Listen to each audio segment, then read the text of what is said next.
gente sentou para conversar como é que seria feita essa matéria, porque tantos veículos de todo mundo estão cobrindo, é algo tão imenso, né, que envolve geopolítica internacional, então qual seria o foco, já que eu teria um tempo limitado para fazer. A ideia inicial da viagem era que fossem 10 dias, e aí conversando a gente chegou à conclusão, acho que o melhor é tentar acompanhar uma história, uma família, para tentar dar essa dimensão do micro, né, do microcosmos, como é que é ser um refugiado, como é que é fazer essa jornada.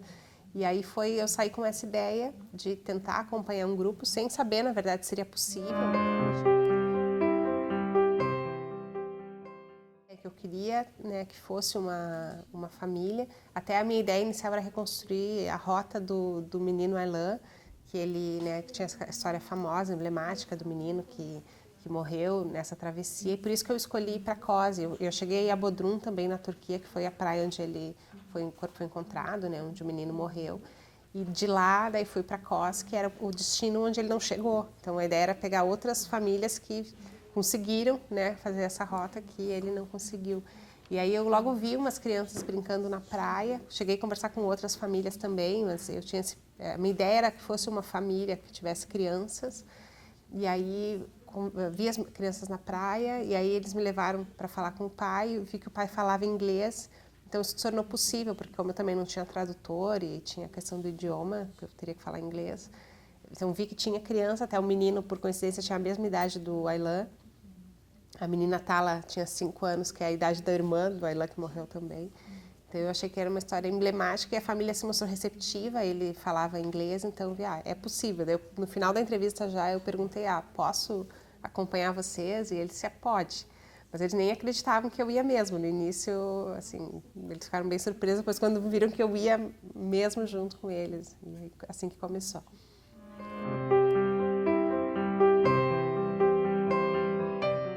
Eu me surpreendi por eles terem me escolhido por ser mulher, porque geralmente em situações quando envolve conflito e tal, né, a gente não vê poucas repórteres mulheres no jornal, mas enfim, fiquei feliz por ter sido escolhida.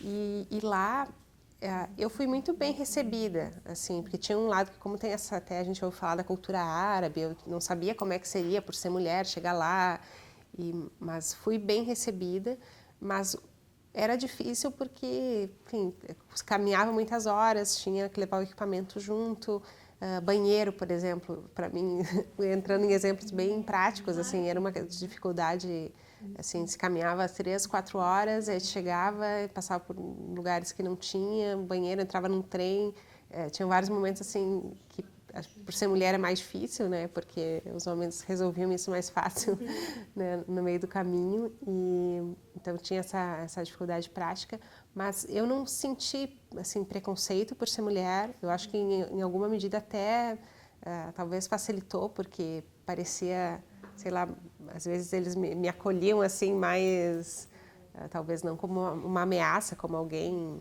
enfim, que estava ali, que só queria caminhar com eles. Acho que se eu tivesse até fotógrafo, uma grande equipe, isso talvez dificultasse mais, por parecer muito ostensivo. Como eu acabei indo me incorporando assim no grupo, foi bem tranquilo.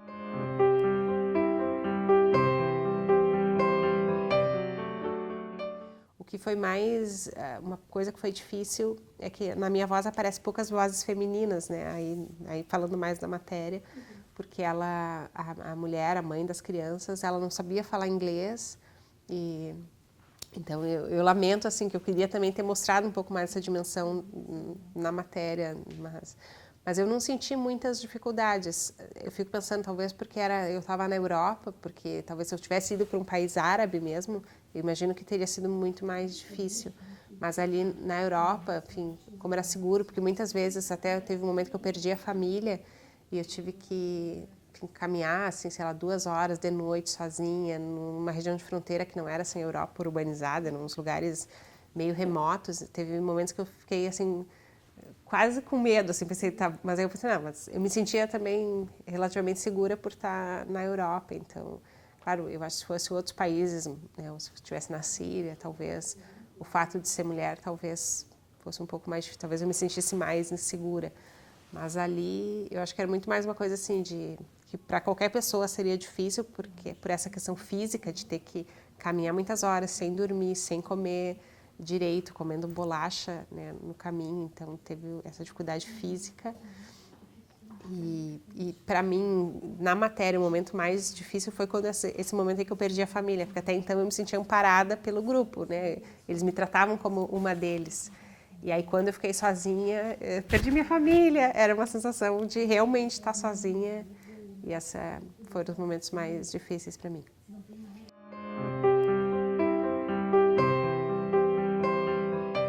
Quando a gente encontra outras culturas, é algo que sempre nos enriquece. Acho que o mundo cresce quando a gente consegue dialogar com outras culturas. Eu já, por exemplo, morei um ano no interior da África, no interior de Moçambique.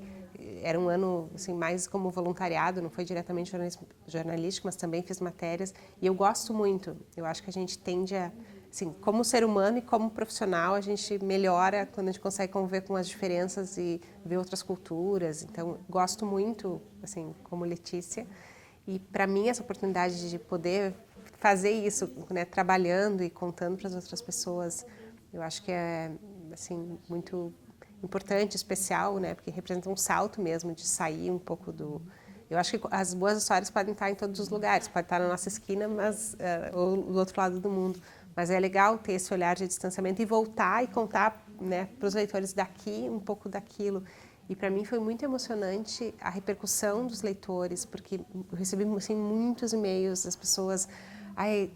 Eu já tinha lido muitas matérias sobre guerra, mas só agora que eu entendi o que isso significa, só agora que eu entendi que é gente como a gente, agora que gente que era contra até os países receberem refugiados, que disseram, agora eu vi, porque é um pai como eu preocupado em salvar seus filhos, então foi muito legal esse retorno. Eu acho que assim, de pegar um tema longe e trazer ele para a nossa realidade, mostrar, olha, é gente como a gente. E isso é um exercício que acho que o jornalista, quando faz esses trabalhos de correspondente internacional, faz um pouco isso, né? Tu olhar uma realidade longe e trazer para os teus leitores aqui e fazer as conexões, né? O que isso, por que a gente tem que ler isso, porque é importante a gente saber sobre isso.